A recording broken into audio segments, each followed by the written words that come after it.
दिल्ली के शादरा मामले की बात करते हैं। यहाँ पर एक फायरिंग जो है वो हुई थी कल दीपावली के मौके पर।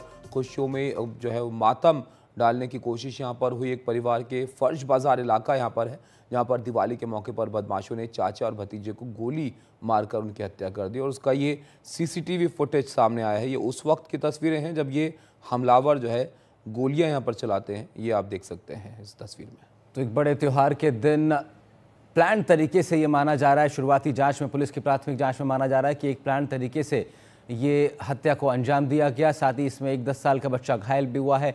ये सीसीटीवी फुटेज सामने आया है उस पूरी घटना का। किस तरीके से देखिए, 2 लोग आते हैं और घर में घुसकर लगातार करीब 5 राउंड फायरिंग की गई है। और शादरा दिल्ली की ये घटना, जिसमें एक 40 वर्षीय व्यक्ति की मृत्यु हो जाती है। दोनों आरोपी नजर आते हैं, एक स्कूटी पर ये दोनों लोग आते हैं। एक व्यक्ति बंदूक निकालता है और उसके बाद घर के दहलीज के अंदर घुसकर लगातार फायर करता है। करीब करीब 5 से 6 राउंड तक फायर होता है और बहुत जल्दी सब कुछ हो गया। ताबिश पता ही नहीं पड़ पाया एकदम से। जो आप देखिए, एक बच्चा उनका वहाँ पर पटाखे में वो जलाने का प्रयास कर रहा है, उसे अंदाज़ा ही नहीं है इस चीज़ का कि ऐसा भी कुछ हो सकता है और घटना इतनी बड़ी घट जाती है। बिल्कुल। और ये जो मामला है, इसके बाद ये पुलिस आशंका जता रही है कि ये कोई परिचित यहाँ पर हो सकते हैं और ये आपसी रंजिश का मामला भी ये हो सकता है। जिस तरह ये लोग आते हैं, पहले बताया गया कि आगे पहले बाकायदा पैर जो है वो छूते हैं और उसके बाद फायरिंग कर देते हैं और वहाँ से फरार हो जाते हैं। इसमें 2 लोगों की जान चली गई है और ये घर के पास लगे सीसीटीवी की तस्वीरें हैं जो आप यहाँ पर इस वक्त देख रहे हैं कि कैसे एक बाइक स्कूटी सवार जो है वो खड़ा होता है सामने। बहुत आराम से दूसरा व्यक्ति यहाँ पर बंदूक निकालता है और फायरिंग करता है। तो वो जिस पर गोली चला रहा है वो अंदर घर की तरफ जाते हैं, बचने की कोशिश करते हैं, लेकिन ये 5 राउंड फायरिंग यहाँ पर होती है, गोलियाँ चलाकर ताबड़तोड़, और तुरंत वहाँ पर निकल जाते हैं ये लोग। तो ये तस्वीरें हैं जो अब इस पिक्चर को साफ करती है, जो ये हत्याकांड कल यहाँ पर हुआ है दिल्ली के शादरा इलाके में। और इसमें आप देख सकते हैं एक बच्चा यहाँ पर आगे जो इस बात से बिल्कुल अनजान के यहाँ पर ये फायरिंग कर देंगे एकदम से, क्योंकि दिवाली का मौका था। उस वक्त जाहिर तौर पर लोग अपनों के बीच होते हैं, परिवार के बीच उसको सेलिब्रेट कर रहे होते हैं और उसी दौरान ये यहाँ पर हत्या को अंजाम दिया गया। हम दिवाली पूज के मेरा बच्चा अपने बच्चों के साथ यहाँ पे जहाँ आप खड़े हो यहाँ पे पटाखे छुड़वाने के लिए बिछा रहा था। इतनी देर में 2 जने आए उधर से, एक लक्ष्य और एक और उसके साथ था, और उनने मुंह बांध रखा था और उसके हाथ में एक बोतल सी थी। मेरा लड़का अंदर घुसने लगा, उसके बच्चे भी साथ में थे। तो वो जो दूसरा और वो उन्होंने ऐसे आवाज आई, मैं नीचे से उतर के भाग के आई। मैं दिमाग में मेरे में टेंशन है, मैं जैसे नीचे उतर के आई इतनी देर में मेरा बच्चा यहाँ पे पड़ा था। फोड़ रहे थे, हमें पटाखे फोड़ रहे थे। जी वो आया एकदम से पैर छुए। कितने लोग आए? 2 लोग आए थे, एक उसके साथ टोपी मास्क पहन के। उसने आया, उसने उससे बोला मार चला, उसने गोलियां चला दी धड़ाधड़। मैं यहाँ था, वो मेरा छोटे भाई के लग गई, उसका ऑपरेशन चल रहा है। मेरा एक भाई यहाँ गया। वो पीसीआर कॉल मिली। उस कॉल में ये था कि फर्श बाज़ार एरिया में बिहारी कॉलोनी में कुछ गोलियां चली हैं और वो गोलियां लगी भी हैं। जब मौके पर गए तो पाया कि आकाश नाम का व्यक्ति जिसकी उम्र 40 साल है, उसका भतीजा ऋषभ जिसकी उम्र 16 साल है और उसका बेटा कृष जिसकी उम्र 10 साल है, इन लोगों को गोली लगी है। अभी राइट नाउ आकाश और उसका भतीजा ऋषभ, इनकी मृत्यु हो गई है। हम आगे की जाँच कर रहे हैं। मुकेश, अब ये सीसीटीवी भी सामने आ गया है जिसमें ये दिख रहा है कि कैसे ये हमलावर आते हैं और बड़े आराम से यहाँ पर गोलीबारी करते हैं और वहाँ से निकल जाते हैं। इससे ये परिवार का ही एक व्यक्ति आगे भी खड़ा है, पटाखे फोड़ रहा है, लेकिन उसको निशाना नहीं बनाते हैं। ऐसा लगता है कि ये एक टारगेटेड किलिंग थी, एक व्यक्ति को टारगेट करके ये लोग आए थे और उसी को गोली मारकर यहाँ पर आराम से फरार हो गए। देखिए, बिल्कुल अगर सीसीटीवी को देखें तो 2 लोग एक स्कूटी पर सवार होकर आते हैं, जिसमें एक जो शख्स है उसने कुर्ता पजामा पहना हुआ है और दूसरा जो शख्स है उसने व्हाइट रंग की शर्ट पहनी हुई है और जीन्स पहना हुआ है और उसने अपने कमर में पिस्टल लगाई हुई है।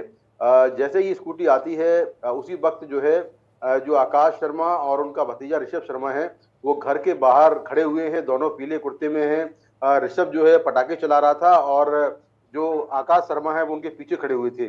जैसे ही आरोपी आता है पहले पैर छूता है आकाश शर्मा के और उसके बाद आकाश शर्मा तेजी से अंदर की ओर भागते हैं। शायद उनको इस बात का अंदेशा हो गया था कि उन पर हमला हो सकता है। और एक और बात साफ तौर पर निकल कर आ रही है कि आरोपी जो है केवल आकाश शर्मा को टारगेट करने आए थे। आकाश शर्मा को पर जब फायरिंग हुई, काफी नजदीक से जाकर गोली मारी है, गेट पर गोली मारी है, तो आकाश शर्मा के पीछे उनका बेटा जो है जो क्रिश शर्मा है वो पीछे खड़ा हुआ था, तो उसको भी गोली लगी जिससे वो घायल हो गया। और इसके बाद जब हमलावर फायरिंग करके भागते हैं तो जो बाहर पटाखे चला रहा था उनका भतीजा ऋषभ शर्मा, वो देखता है कि चाचा पर हमला हुआ है और कोई शख्स जो है पिस्टल से गोली चला रहा है, तो वो हमलावर के पीछे भागता है। जब वो हमलावर के पीछे भागता है तब हमलावर ऋषभ शर्मा को भी गोली मारते हैं जिससे उसकी भी मौत हो जाती है। तो दो लोगों को जो गोली लगी है वो इसलिए लगी है कि बीच बचाव में लगी है, लेकिन जो मेन टारगेट था वो आकाश शर्मा थे। तो पुलिस इस मामले में पुलिस ने जो सीसीटीवी सामने आया है इसको संज्ञान में लिया है। इसमें एक आरोपी जो है मास्क पहने हुए दिखाई दे रहा है जो फायरिंग कर रहा है, जबकि दूसरे आरोपी ने अपना चेहरा खोला हुआ है और वो सीसीटीवी में साफ तौर पर नजर आ रहा है। तो दोनों आरोपियों की पहचान आकाश शर्मा के अलावा दूसरे व्यक्ति की जो मौत यहाँ पर हुई है ये वही है जो ये घर के बाहर खड़ा हुआ इस वीडियो में नजर आ रहा है?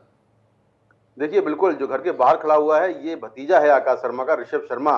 और ऋषभ शर्मा की मौत इसलिए होती है कि जब हमलावर फायरिंग करने के बाद भागते हैं तो हमलावर को पकड़ने के लिए ऋषभ शर्मा उनके पीछे भागता है और उसी बीच जो हमलावर जो है वो ऋषभ को भी गोली मार देता है जिससे उसकी मौत हो जाती है। तो अभी तक की जांच के हिसाब से ऐसा लगता है कि जो हमलावर था वो आकाश शर्मा का जानकार था और जैसे ही वो पहुंचा उसने सबसे पहले पैर छुए और पैर छूने के बाद जो है आकाश शर्मा को गोली मारी है। तो आकाश शर्मा को इस बात का अंदेशा हो गया था कि हमलावर जो है वो उन पर हमला करने आए हैं।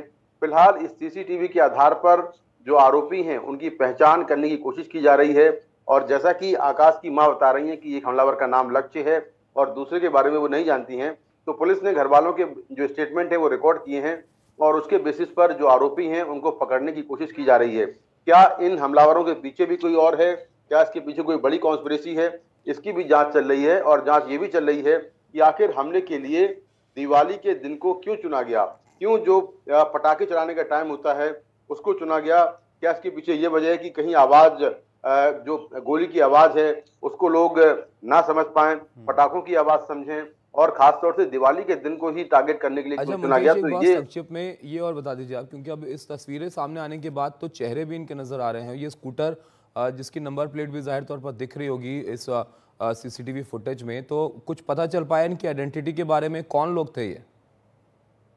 देखिए पुलिस का कहना यह है कि अभी जांच चल रही है और ऐसा बहुत बार होता है कि जब इस तरह की घटनाओं को लोग अंजाम देने आते हैं तो चोरी का स्कूटर होता है, स्कूटर फर्जी नंबर प्लेट भी होती है, तो इसको लेकर अभी जांच चल रही है कि ये स्कूटी जो है वो किसकी है। और एक इसमें जो स्कूटी में सवार शख्स है उसका चेहरा साफ तौर पर नजर आ रहा है, जबकि जो दूसरा शख्स है जिसने फायरिंग की हुई है, जो फायरिंग कर रहा है, उसने अपने चेहरे पर काले रंग का मास्क पहना हुआ ये दिखाई दे रहा है।